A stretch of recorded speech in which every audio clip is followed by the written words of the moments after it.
My name is Erin Blake, and I'm a 33-year-old UX designer living in Portland. People who know me now see a woman with a stable career, a condo she owns, and a life that looks put together. But what they don't see is the years I spent proving to myself and to others that I belonged, that I mattered, especially to a family who never really believed in me. The condo I live in isn't just a place with hardwood floors and clean lines. It's the result of 14-hour workdays, skipped vacations, and weekends spent learning code instead of going out. Every light fixture and tile in that home represents something I had to fight for, because no one in my life ever handed me anything. I didn't grow up in a household that celebrated effort. My older brother Nate was always the chosen one. He was the one with the smile that lit up a room, the athlete with endless potential, the golden child who could do no wrong. From the outside, we looked like a typical middle-class family. My dad worked in auto sales, and my mom stayed home until Nate graduated. But what people didn't see was how different our childhoods were. Nate got private coaching, the latest gear, and when he crashed the family car at 17, he had a new one within a week.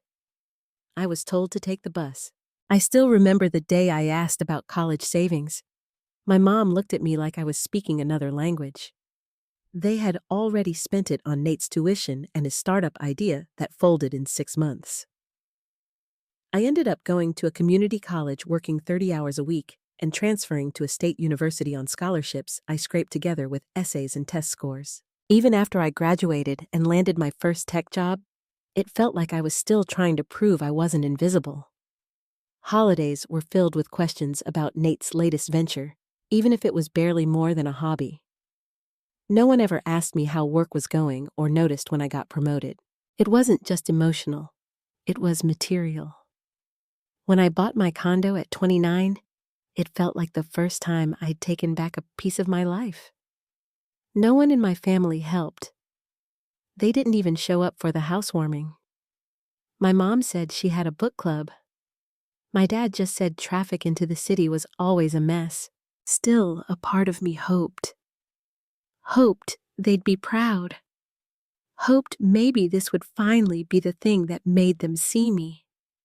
That hope was stubborn, and it stuck with me far longer than it should have. Looking back, I realize how much I twisted myself into someone they might value. I'd take on extra hours just to afford nicer gifts for birthdays and Christmas. I made time to visit when Nate needed help with his kids, even if I was drowning in deadlines.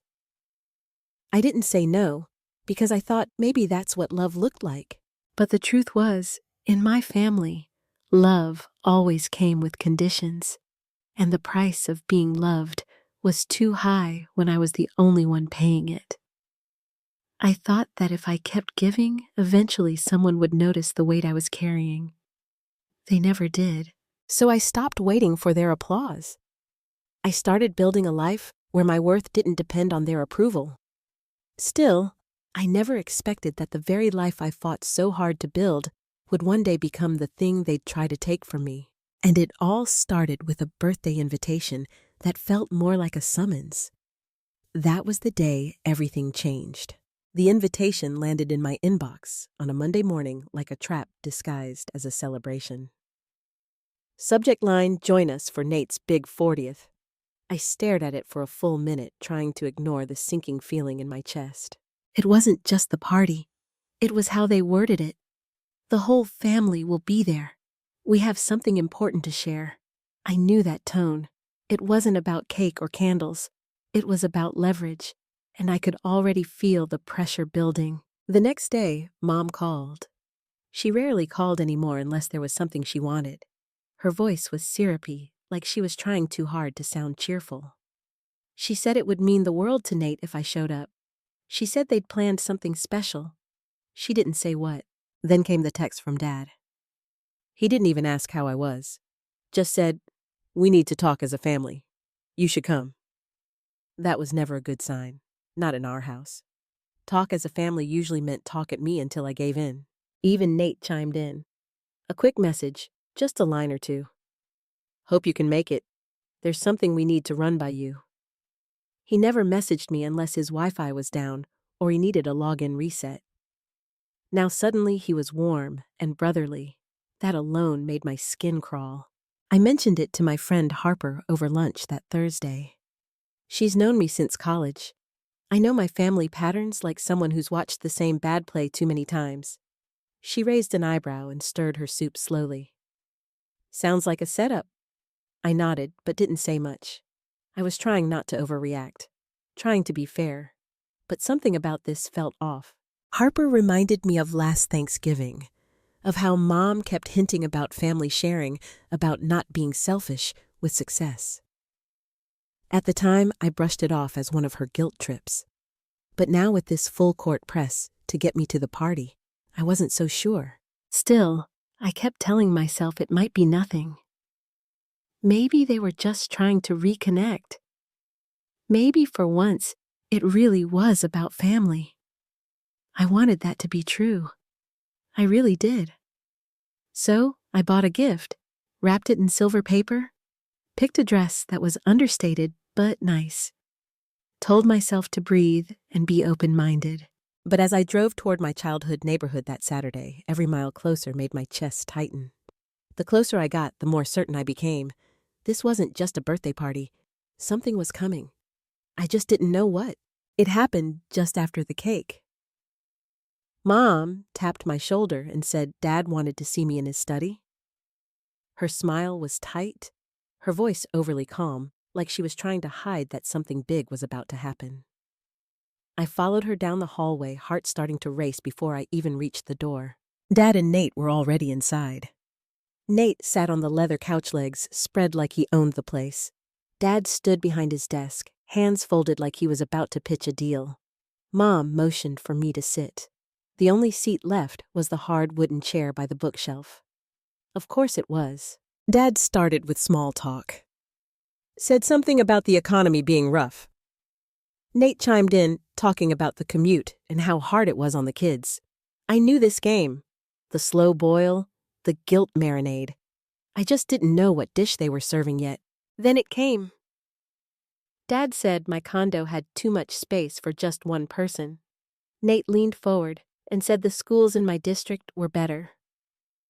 Mom took my hand and said they'd been thinking about how families should support each other. That's when I knew. This wasn't a conversation. It was a decision I'd been invited to accept. They wanted my condo. Just like that. No shame, no hesitation. Sign it over to Nate. He had kids. I had space. It made sense to them. They even said I could get another place. Something smaller, more suitable for someone single. My stomach turned. I asked what I got in return. The questions seemed to catch them off guard. Mom said I'd get the satisfaction of helping my family. That was their pitch. Help. Sacrifice. Again. Always. I stood up, told them no. Told them that the condo was mine, that I built it, paid for it, earned it. Nate's face changed. Accused me of being selfish. Said I was always like this. Dad yelled that I didn't understand family. That success means nothing if you don't share it. I laughed. I couldn't help it. Not from amusement, but disbelief. I reminded them of the money I'd already loaned. The favors, the gifts, the time. My condo wasn't on the table. Mom's face hardened. Dad slammed his hand on the desk. Nate stood up, blocking the door. That's when I realized they never expected me to say no. They thought I would just give in like always. But I didn't. I looked Nate in the eye and told him to move. Told all of them that this conversation was over. And when I stepped past him and walked out of that study, something shifted inside me. A line had been crossed, and I wasn't going back. The study door slammed behind me, but the noise from the party kept humming like nothing had happened. I moved toward the front hallway looking for my purse, needing to get out. The lights felt too bright.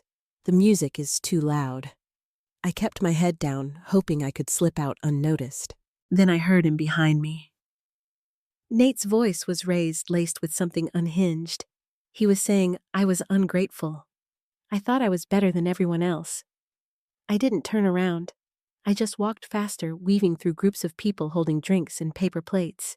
I spotted my purse near the piano. I grabbed it, my hands slightly shaking. Mom was there suddenly, her hand on my wrist. She begged me to reconsider. Her voice was low, desperate.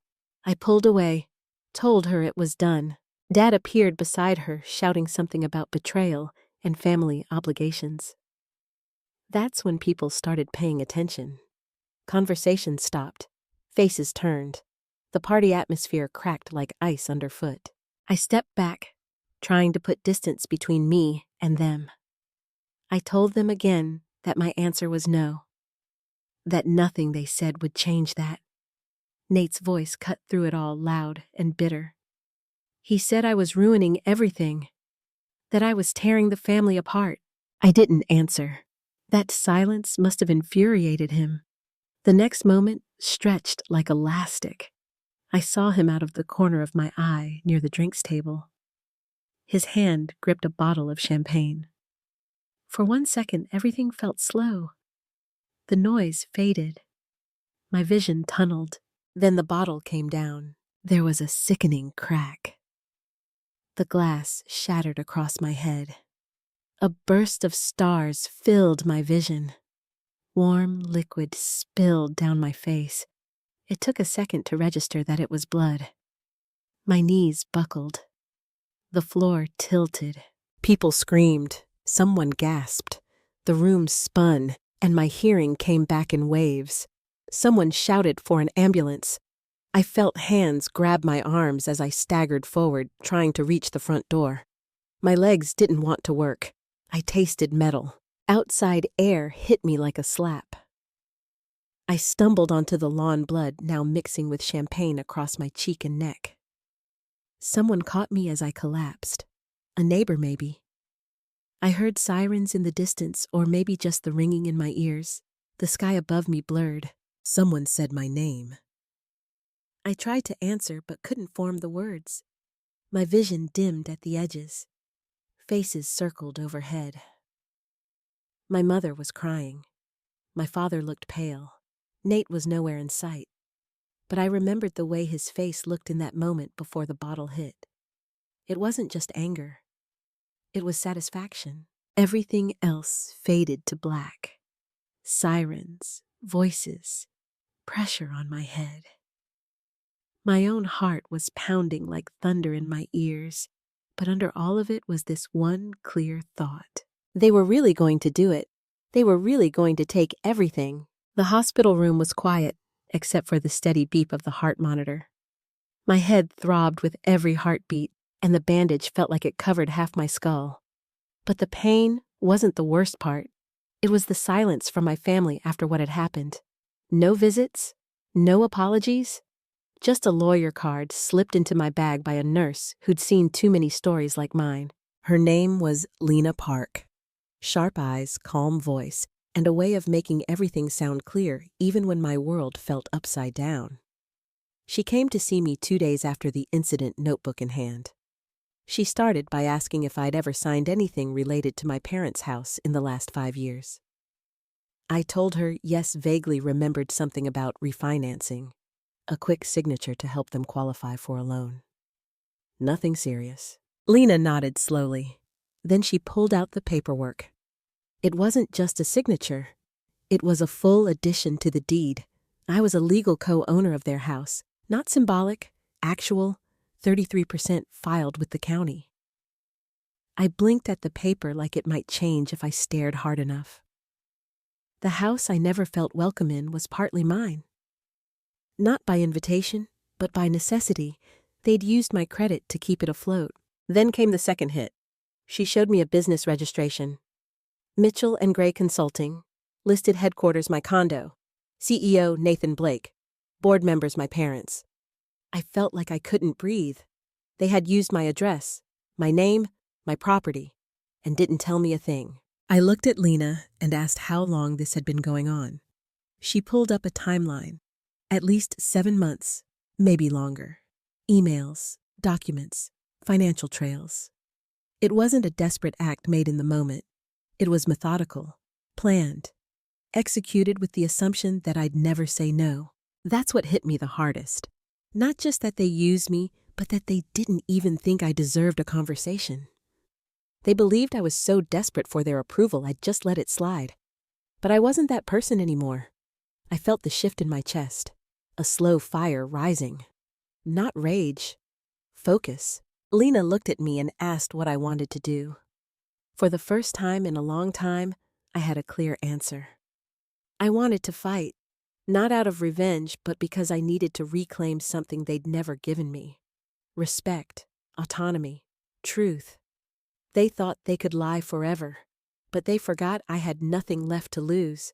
Lena introduced me to a forensic accountant named Calvin Marks. He was quiet, methodical, and came with a laptop that looked like it had seen war zones. Within 20 minutes, he had pulled more information on my family's finances than I had known in my entire life. The deeper we went, the more surreal it became. They hadn't just listed my condo address for the business. They'd opened credit cards under that address, submitted school applications for Nate's kids. There were utility bills, insurance policies, even a car lease all tied to my property. I sat there staring at spreadsheets and digital trails trying to understand how they had managed to live a second life through my name. Calvin showed me emails between Nate and my parents. Plans, timelines. My name is popping up like an obstacle to be managed, not a person to be considered. There were phrases that stuck with me. Things like once she agrees and if she pushes back, use the family angle. I read them over and over, letting the words brand themselves into memory. It wasn't just greed. It was a strategy. A coordinated effort to break me down and take what they wanted. Each file opened was another punch to the gut. My parents, who always said they had nothing to hide, had hidden everything. Nate, who never had a stable job, was living on borrowed identity and fake legitimacy. They weren't just hoping for a gift. They were building a trap, assuming I'd never notice until it was too late. And I almost didn't. The worst part was how confident they were. Every document had the same tone. They believed I'd fold. They thought I'd keep playing the good daughter, the silent sister, the reliable ATM that never asked for anything in return. But this time, I wasn't going to be quiet. Not anymore. Calvin printed out a folder of evidence, all labeled indexed and ready. Lena reviewed it and nodded without emotion. She was already preparing legal steps. Fraud, forgery, identity misuse, possible conspiracy. I felt like I was watching my family unravel on paper, and there was nothing imaginary about it. I didn't cry. I didn't scream. I just sat there as the realization settled into my bones. They had made me a mark, a means to an end. And now I was done giving them anything. No more access, no more excuses. They built this on my back, thinking I'd never notice. But I had, and now I was tearing it all down. The morning was clear and cool, the kind of spring day that feels too calm for what's coming. I parked across the street from my childhood home, now just another property, on a court order. Behind me, Lena stepped out of her car, sharp in her black blazer and flats. A sheriff's deputy named Cruz followed, checking a folder one last time. The moving truck waited quietly 2 houses down. The air smelled like wet grass and tension. The house hadn't changed. White siding, cracked steps, and blinds tilted awkwardly in the living room window. I walked up the path, slowly, my heels firm against the concrete. This time, I wasn't the daughter stopping by for Sunday dinner. I was a legal co-owner here to serve notice. Cruz rang the doorbell. Dad opened the door, half awake in sweatpants and a t-shirt. For a second, he looked confused. Then he saw Lena, then the deputy, then me. His face drained. He stepped back instinctively, but not before muttering my name like a question and a warning. I didn't respond. Cruz held out the paperwork. Her voice was firm but even. She told him this was an executed court order under a petition sale. 33% ownership invoked under fraud, coercion, and civil action. The house had been sold. The new owners would take possession in 48 hours. Behind him, Mom appeared, robe clutched around her chest like armor. Her face crumpled. She started crying before she even read the documents. I could hear her whispering that this couldn't be real. There must be some mistake. I told her calmly it was all real. I had copies for them both. Nate came down the stairs, shirtless, barefoot eyes still puffy with sleep. When he saw me, his expression twisted. He called me a snake, said I was destroying the family for money. Cruz stepped forward immediately, reminded him he was still under a restraining order, that he couldn't speak to me directly. Nate backed off, barely, fists clenched at his sides. Neighbors had begun to gather. Mrs. Patel from next door stood on her porch, arms crossed. The Jenkins couple peeked from behind a curtain. It was a full audience. I didn't flinch. I wanted them to see. I wanted them to understand this wasn't revenge. It was accountability. Dad asked me why I was doing this. He said we were family, that this was our home. I told him they should have thought about that before forging my name, before registering a business at my address, before Nate broke a bottle over my head. I reminded them that family is not a license to steal. Mom collapsed into a chair and sobbed.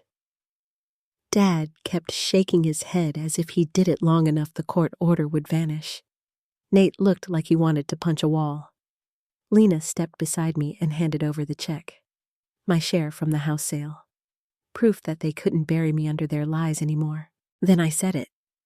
The words I'd waited weeks to say. Actions have consequences. It didn't feel good or vengeful. It felt right, like the truth finally catching up. As we left, I saw Nate storm out the back door. Dad slumped against the wall. Mom was still frozen, staring at nothing. Cruz walked behind us, silent but present. The truck pulled forward as we stepped into the sun. For years, they made me feel small in that house. Today, I walked out taller than I'd ever been. Healing wasn't instant. It came in layers, slow and uneven, like peeling back years of quiet damage. The first real shift happened when I started therapy with Dr. Kinley, a woman with a calm presence and sharp instincts. She never told me how to feel. She just helped me name what I had already carried for decades. I told her about growing up in a house where silence was safer than truth. Asking for fairness was difficult, where love came with strings and success came with guilt. She didn't flinch. She called it what it was. Generational manipulation dressed up as family tradition. I learned how to set boundaries, not just with others, but with myself. I stopped justifying pain to feel less alone. I let go of the fantasy that they would one day change. And when that fantasy died, I finally had space to build something new. I started volunteering at a women's financial center downtown. Once a week, I teach a class on building credit, understanding contracts, and saying no without guilt. The room is always filled with women from all walks of life. Some young, some in their 50s, but every one of them knows what it means to be underestimated. That's where I met Tasha and Morgan. One's a single mom going back to school. The other left a high-powered job to start over after a toxic marriage. We get coffee every Thursday now. We talk about workbooks, little victories, and days when everything still feels heavy. They've become more like family than my blood ever did. I've also started painting again. Nothing fancy, just colors on canvas that help me breathe. My condo, once a symbol of defense, now feels like home. I light candles without needing a reason. I cook meals just for myself and eat them slowly. For the first time, I'm not surviving. I'm actually living. Looking back, I still have moments of disbelief. That they went so far. That I allowed so much. But then I remember survival trains you to normalize the absurd. Standing up didn't mean I stopped loving. It meant I finally started loving myself. I don't know if I'll ever speak to them again, and maybe that's okay. Sometimes peace isn't found in reunion. It's found in release. What I do know is this: I will never apologize for protecting what I've built. So now I turn to you. Have you ever had to draw a line with family? Set a boundary they didn't respect? Walk away from people who were supposed to love you, but only knew how to use you? If this story reminds you of something in your own life, I'd love to hear it. Your voice matters, and sometimes telling the truth is the first step toward freedom.